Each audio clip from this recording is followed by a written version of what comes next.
Live in రిలేషన్‌షిప్‌లో ఉంటున్నారా? So, మీ partner మిమ్మల్ని కొడితే డొమెస్టిక్ వయలెన్స్ అవుతుందా అంటే సింపుల్ అండ్ స్ట్రెయిట్ ఆన్సర్ వచ్చేసి యెస్. మీరు లివ్ ఇన్ రిలేషన్‌షిప్‌లో ఉన్నా అది ఒక మెరిటియల్ రిలేషన్‌షిప్ లాగానే సుప్రీం కోర్ట్ అయితే కన్సిడర్ చేసి రీసెంట్‌గా ఒక కేస్‌లో ఆర్డర్స్ అయితే పాస్ చేయడం జరిగింది. ఒక గైడ్‌లైన్స్ అయితే పాస్ చేయడం జరిగింది.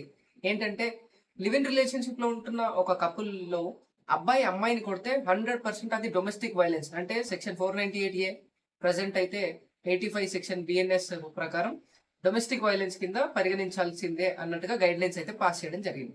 చాలా మంది మ్యారేజెస్ కంటే ఎక్కువ లివ్ ఇన్ రిలేషన్‌షిప్‌లో ఉండడానికి ఇంట్రెస్ట్ చూపిస్తున్నారు. అలాంటి కేసెస్ చాలా నమోదవుతున్నాయి.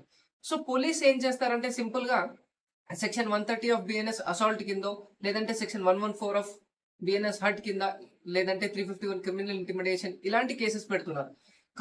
కాబట్టి సుప్రీం కోర్ట్ వీటికైతే క్లియర్‌గా గైడ్‌లైన్స్ అయితే పాస్ చేయడం జరిగింది రీసెంట్‌గా.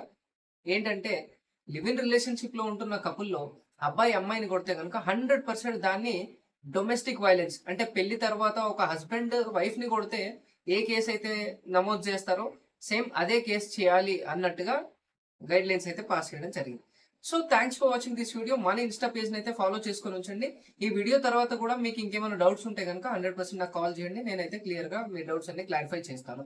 మీకు ఎటువంటి లీగల్ సపోర్ట్ మా తరఫు నుంచి కావాలన్నా మా నంబర్‌కైతే కాల్ చేయండి. నా నంబర్ బయోలో ఉంటుంది.